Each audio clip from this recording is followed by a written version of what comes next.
Sorry aunty. എന്നും ഒരു പെണ്ണ് ആഗ്രഹിക്കുന്നത് ഭർത്താവിന്റെ വിജയമാണ്. എനിക്കും അതെ.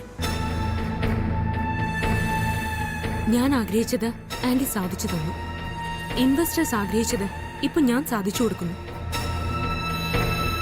ഇത് എടുത്തു ചാടിയുള്ള എന്റെ മാത്രം തീരുമാനമായിട്ട് ദയവ് ചെയ്ത് കാണരുത്. കുടുംബത്തിന്റെ മൊത്തത്തിലുള്ള തീരുമാനമായിട്ടേ കാണാവൂ. അതാ എന്റെ request. Priyanka, I am so proud of you. ഒരു കുടുംബത്തിലേക്ക് വന്നു കയറേണ്ട മൂത്ത മരുമകൾ എങ്ങനെയായിരിക്കണമെന്ന് ഇന്ന് നീ തെളിയിച്ചു. യു ആർ ഗ്രേറ്റ് മോളെ. Thank you, thank you. ആനന്ദേ, എല്ലാ ചാനലുകളെയും മീഡിയാസിനെയും വിളിച്ച് miss Kalyani Das Anand group of കമ്പനീസിന്റെ ഹെർബൽ പ്രോഡക്റ്റിന്റെ ബ്രാൻഡ് അംബാസിഡറായി വീണ്ടും നിയമിതയായി എന്നറിയിക്കണം. വേഗം ആയിക്കോട്ടെ. അത് ഇന്ന് തന്നെ പ്രസ് മീറ്റ് വിളിച്ച് അറിയിക്കാച്ച. ബ്രോ ഒന്ന് ഉത്സാഹിച്ചേ, കാണട്ടെ.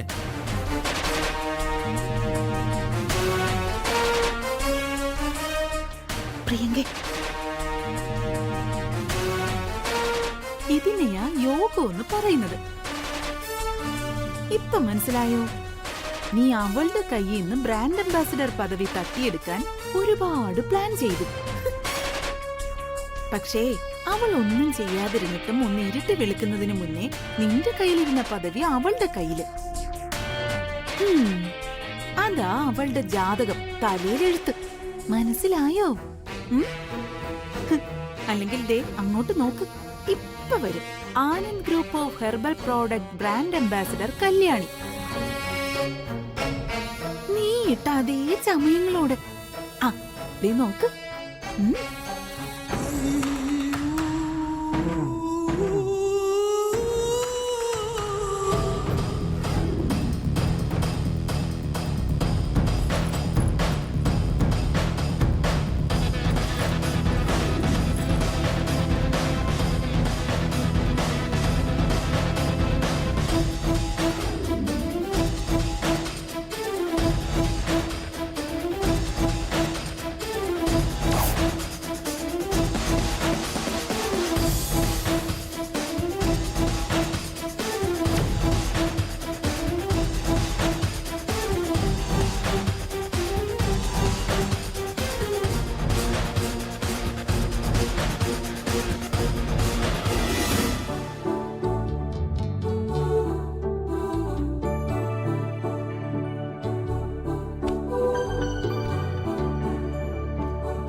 ഇത് എത്ര തേച്ചിട്ടും ഇതിന്റെ മടക്കൊന്നും നൂരുന്നില്ല. അത്രയൊക്കെ മതി മോളെ. ഡ്രൈവർ യൂണിഫോം തന്നെയല്ലേ, അല്ലാതെ കറക്റ്റ് ജോലിക്കൊന്നും പോകുന്നില്ല ഞാൻ. അതെ അതെ, അതല്ലെങ്കിലും എത്ര തേച്ചിട്ടാലും രാവിലെ എടുത്തിടുന്നതിന് മുമ്പ് അച്ഛൻ ഇത് നാശമാക്കും. അച്ഛാ, ആള് പാതി ആട പാതിന്നാ. അച്ഛൻ വെറൊരു ഡ്രൈവർ അല്ല, ഇപ്പോ ആനന്ദ് ഗ്രൂപ്പ് ഓഫ് കമ്പനീസിന്റെ ബ്രാൻഡ് അംബാസിഡറായ കല്യാണിയുടെ അച്ഛൻ കൂടിയാ. അത് മറക്കരുത്. ഓ, മറക്കുന്നില്ലേ? ആ, അപ്പോ ബ്രാൻഡ് അംബാസിഡർ സ്ഥാനം പോയപ്പോ വിഷമില്ല എന്നൊക്കെ പറഞ്ഞത് വെറുതെ അല്ലേടി? അത് വെറുതെ അല്ലേ അച്ഛാ. പക്ഷേ ഈ ബ്രാൻഡ് അംബാസിഡർ പദവിയുടെ കാര്യം പറയുകയാണെങ്കിൽ മതി മതി മതി, ഉരുളണ്ട മോളെ. ഈ ലോകത്തിന് നമ്മൾ അറിയാത്തൊരു നിയമമുണ്ട്, പുസ്തകങ്ങളിൽ എഴുതി വെച്ചിട്ടില്ലാത്ത നിയമം. അതനുസരിച്ച് മുകളിലിരിക്കുന്നവൻ തലയിൽ എഴുതി വെച്ചിട്ടുണ്ടെങ്കിൽ അതുപോലെ നടക്കും. അതാ കയ്യിൽ നിന്നും പോയ ബ്രാൻഡ് അംബാസിഡർ സ്ഥാനം തിരിച്ചു കിട്ടിയത് തന്നെ. അത് സ്ഥാനമാനങ്ങളുടെ കാര്യത്തിൽ മാത്രമല്ല, മനുഷ്യബന്ധങ്ങളുടെ കാര്യത്തിലും അങ്ങനെ തന്നെയാണ്. ചില ബന്ധങ്ങൾ നമ്മൾ പോലും അറിയാതെ അങ്ങ് കൊഴിഞ്ഞു പോകും, പഴുത്തില പോലെ. ചിലത് നമ്മൾ എത്ര ശ്രമിച്ചാലും നമ്മളെ വിട്ട് പോവുകയില്ല. അതിനെയാ നമ്മൾ ഹൃദയബന്ധം എന്ന് പറയുന്നത്. ഉദാഹരണത്തിന്, ആ രാജീവ് സാറിന് മോളുടെ കഴുത്തിൽ താലി കെട്ടാൻ പറ്റിയില്ലല്ലോ. അയാൾക്ക് ജയന്തിയുടെ കഴുത്തിൽ താലി കെട്ടാനാ യോഗം. നിന്റെ കഴുത്തിൽ താലി കെട്ടാനുള്ള ആൾ വേറെ ഉണ്ടെന്നാ അതിന്റെ അർത്ഥം. മനസ്സിലായോ നിനക്ക്? കല്യാണി, എന്നും എപ്പോഴും എന്റെ മനസ്സിൽ നിനക്കൊരു സ്ഥാനം ഉണ്ടാവും. മറ്റാർക്കും അവകാശപ്പെടാനാവാത്ത വലിയൊരു സ്ഥാനം ദാ ഈ നെഞ്ചിനകത്ത്. ഇതെന്റെ വാക്ക്.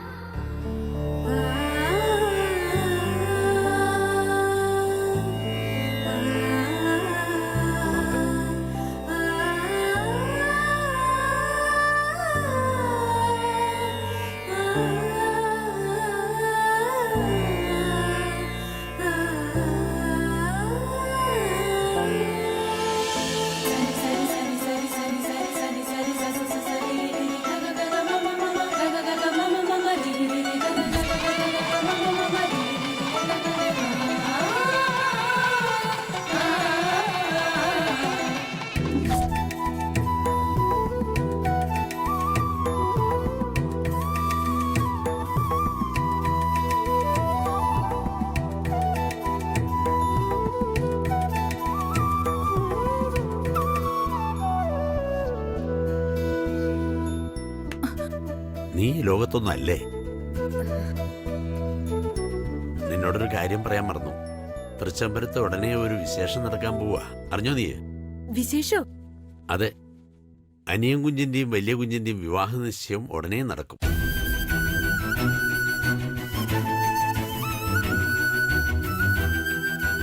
നാളെ നന്ദന മാഡത്തിന്റെ അച്ഛനും അമ്മയും സിംഗപ്പൂരിൽ നിന്ന് എത്തുക. അവര് വന്നാൽ ഉടനെ വലിയ കുഞ്ഞിന്റെയും അനിയൻ കുഞ്ഞിന്റെയും നിശ്ചയം ഒരുമിച്ച് ഒരേ മണ്ഡപത്തിൽ വെച്ച് നടത്താനാ തീരുമാനം. അനിയൻ കുഞ്ഞിന്റെ ചടങ്ങ് ഒരിക്കലും മുടങ്ങി. പക്ഷെ ഇനിയത് സംഭവിക്കില്ല. വലിയ കുഞ്ഞിന്റെ പെൺകുട്ടി വളരെ ഭാഗ്യം ചെയ്തോളാം. പ്രിയങ്ക മേഡം ഉള്ളതുകൊണ്ട് ഇത് നടക്കും, എനിക്ക് ഉറപ്പാ. വലിയ കുഞ്ഞായിട്ട് അത്രയ്ക്ക് പൊരുത്താ കുട്ടിക്ക്.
നന്ദനെ, How are you, മോളു?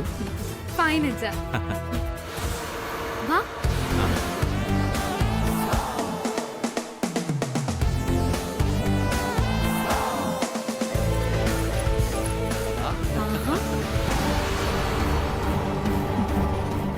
Good morning madam. Good morning. ഇരിക്ക്.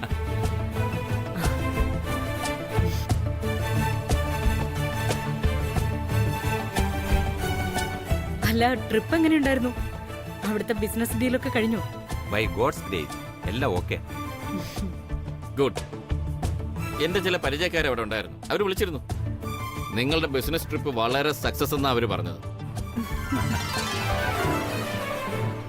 ബിസിനസ് ഒക്കെ ഓക്കെയാ. ഒരേ ഒരു വിഷമം മാത്രമേ ഉള്ളൂ. മോളുടെ നിശ്ചയത്തിന് ഇപ്പോഴേ വരാൻ പറ്റിയുള്ളൂ. പറഞ്ഞ ഡേറ്റ് തെറ്റി. സോറി കേട്ടോ. It's okay. പറഞ്ഞ ഡേറ്റിൽ വരാൻ പറ്റിയിരുന്നെങ്കിൽ ഇപ്പൊ നിശ്ചയം കഴിഞ്ഞ് കല്യാണത്തിന് ഡേറ്റ് എടുക്കായിരുന്നു. അത്രേ ഉള്ളൂ.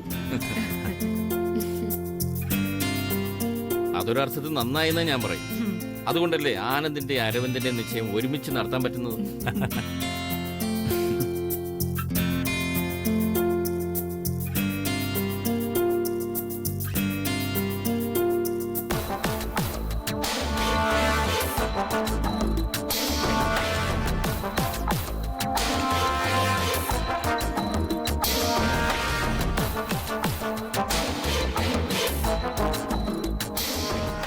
ആ, ആനന്ദ് കെട്ടാൻ പോകുന്ന പ്രിയങ്ക ഒന്ന് കാണണമെന്നുണ്ട്. പോകുന്ന വഴിക്ക് അവിടെ ഒന്ന് ഇറങ്ങിയിട്ട് പോകാമല്ലോ.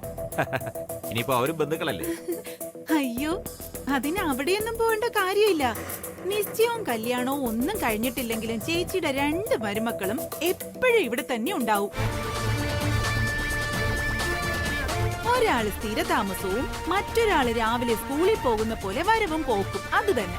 വിലാസിനെ ആ, അല്ല, ചേച്ചിയോട് അവർക്ക് അത്രക്ക് ഇഷ്ടാണെന്ന് പറയായിരുന്നു. നന്ദന, പ്രിയങ്ക വിളിക്ക്. ശരി ആന്റി.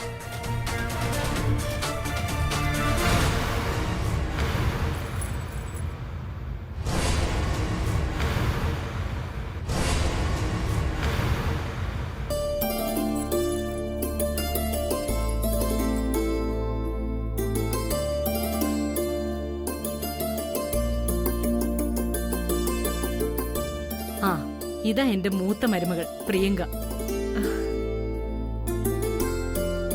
പ്രിയങ്ക വർമ്മ അല്ലേ? അതെ ആന്റി. ആന്റി അല്ല, അമ്മ. എന്റെ ഈ നന്ദിനെ പോലെ നീയും എന്റെ മറ്റൊരു മകളാ.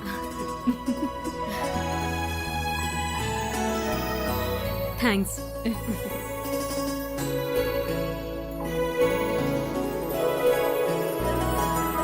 ഞങ്ങൾ ടൂറിലായതുകൊണ്ട് നിശ്ചയത്തിന്റെ കാര്യമൊക്കെ നിങ്ങളുടെ തലയിലായല്ലേ. സോറി കേട്ടോ. No problem uncle.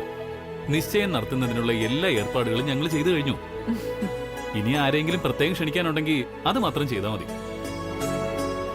സിംഗപ്പൂരിൽ നിന്ന് തന്നെ എല്ലാവരെയും വിളിച്ചു. നേരിട്ട് വിളിക്കാനുള്ളവരെ ഇന്ന് ചെന്ന് വിളിക്കാം. ശരി ശരി, ആദ്യം എല്ലാവർക്കും എന്തെങ്കിലും കഴിക്കാം. ബാക്കി സംസാരമൊക്കെ പിന്നെ. കല്യാണി, എല്ലാം റെഡിയല്ലേ? റെഡിയാ മാഡം. ശരി, വരൂ. എക്സ്ക്യൂസ് മീ ആന്റി, ഒരു മിനിറ്റ്. എനിക്കൊരു കാര്യം പറയാനുണ്ട്.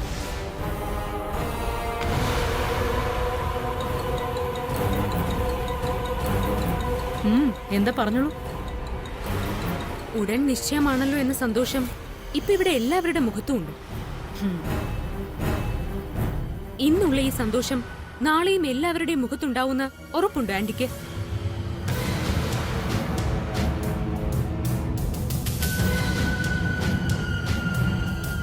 എന്തു പറ്റി മോളെ? എന്താ പെട്ടെന്ന് ഇങ്ങനെ ഒരു ചോദ്യം? അത് ഈ നിശ്ചയം നല്ലതുപോലെ നടക്കുമോ, അതോ എന്തെങ്കിലും ഒരു കാരണം ഉണ്ടായി മുടങ്ങിപ്പോവോ എന്ന് ഉള്ളിന്റെ ഉള്ളിൽ ഭയമുണ്ട് എനിക്ക്. അതുകൊണ്ട് ചോദിച്ചതാ. ഇപ്പൊ ഇങ്ങനെ ഒരു ഭയം വരാൻ കാരണം? തൃച്ചംബരത്തെ തറവാട്ടിലെ നിശ്ചയം അങ്ങനെങ്ങ് മുടക്കാൻ ആർക്കാ ധൈര്യം? പ്രിയങ്ക ആരെയാ പേടിക്കുന്നത്? ധൈര്യമായിട്ട് പറയേ. ഞാൻ പേടിക്കുന്നത് ഒരൊറ്റ ആളെയാ. ദേ, ഈ കല്യാണിയെ.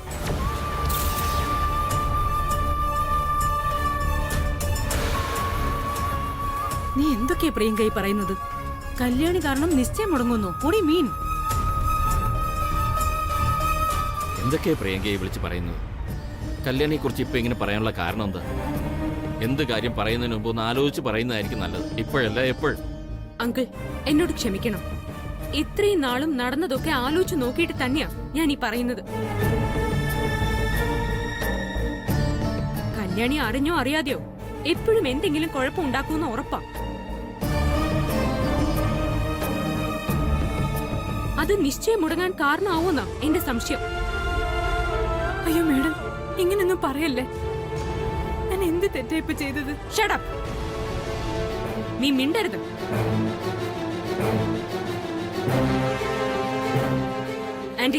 ആന്റി തന്നെ ഒന്ന് ആലോചിച്ച് നോക്ക്. ഇവൾ ഈ വീട്ടിൽ കാലുകുത്തിയ ശേഷം ഏതെങ്കിലും വിശേഷം ഇവിടെ നന്നായിട്ട് നടത്താൻ പറ്റിയിട്ടുണ്ടോ നമുക്ക്? ആന്റിയുടെ 25ാം വിവാഹ വാർഷികത്തിന് കുടുംബ ഫോട്ടോ അടക്കം കത്തി നശിക്കാൻ കാരണക്കാരി ആരാ? ഇവളല്ലേ?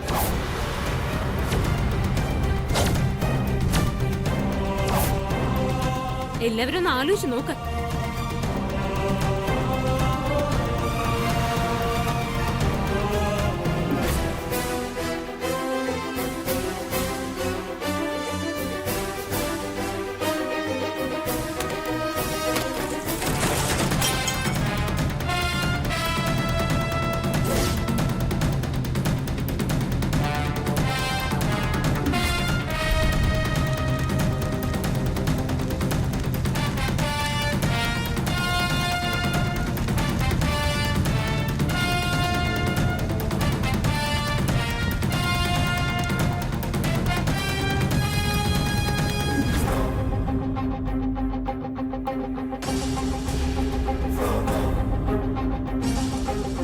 ഗ്രാൻഡ് ആയിട്ട് നടത്താനിരുന്ന അരവിന്ദിന്റെയും നന്ദനയുടെയും നിശ്ചയം മുടങ്ങിയില്ലേ?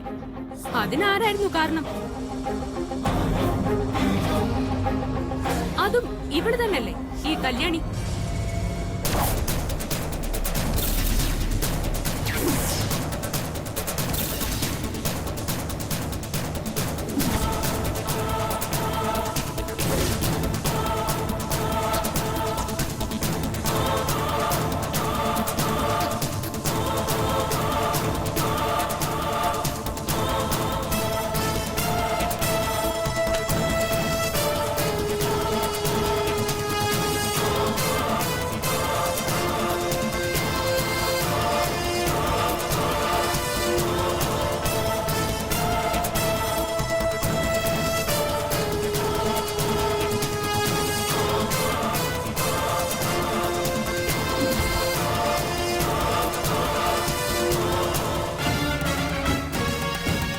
ഇതൊന്നും കൊണ്ട് കഴിഞ്ഞില്ല. ആന്റി ഇവൾക്ക് കല്യാണം ഉറപ്പിച്ചിട്ട് എന്തായി? കല്യാണം നടന്നോ? ഇല്ലല്ലോ. അവസാനം ഇവളെ കെട്ടാനിരുന്നവൻ താലി കെട്ടിയത് ജയന്തിയെ.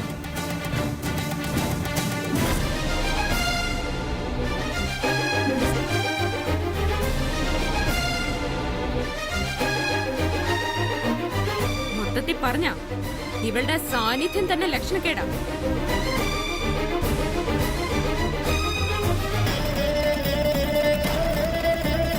അതുകൊണ്ടാ ഞാൻ പറയുന്നത്, ഈ വീട്ടിലെ എല്ലാ സന്തോഷങ്ങളും ഇല്ലാതാക്കുന്നത് ഇവൾ ഒറ്റ ഒരുത്തിയാണെന്ന്.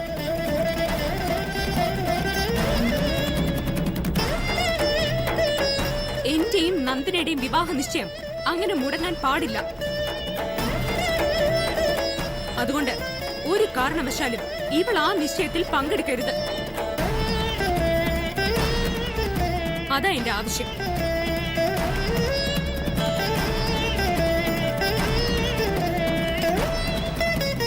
ഒന്നാലോചിച്ചാൽ പ്രിയങ്ക പറയുന്നതിൽ കാര്യമില്ലാതില്ല. നിശ്ചയം നന്നായിട്ട് നടക്കണമെങ്കിൽ കല്യാണി അതിൽ പങ്കെടുക്കാതിരിക്കുന്നതാ നല്ലത്.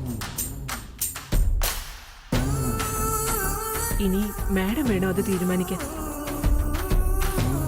നിശ്ചയം നന്നായിട്ട് നടക്കണമെങ്കിൽ കല്യാണി അതിൽ പങ്കെടുക്കാതിരിക്കുന്നതാ നല്ലത്.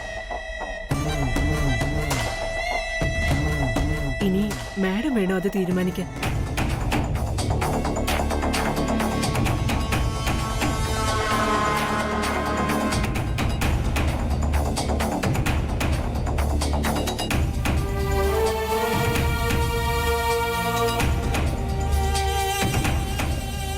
കല്യാണി, ആനന്ദിന്റെയും അരവിന്ദിന്റെയും നിശ്ചയ മണ്ഡപത്തിലേക്ക് നീ വരണ്ട. ഇവിടെ നിന്നാ മതി.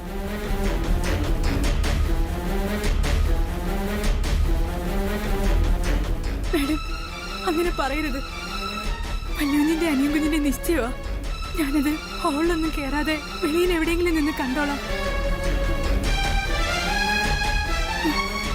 മല്ലുവിനെ ഒന്ന് പറയും. ഞാൻ ഒരു കുഴപ്പം കാണിക്കാതെ ദൂരെ നിന്ന് കണ്ടിട്ട് പോയിക്കോളാം. വേണ്ടെന്ന് പറഞ്ഞില്ലേ? ഒന്ന് തീരുമാനിച്ചാൽ അതിന് മാറ്റമില്ല. നീ മണ്ഡപത്തിലേക്ക് വരാൻ പാടില്ല. അതാ തീരുമാനം.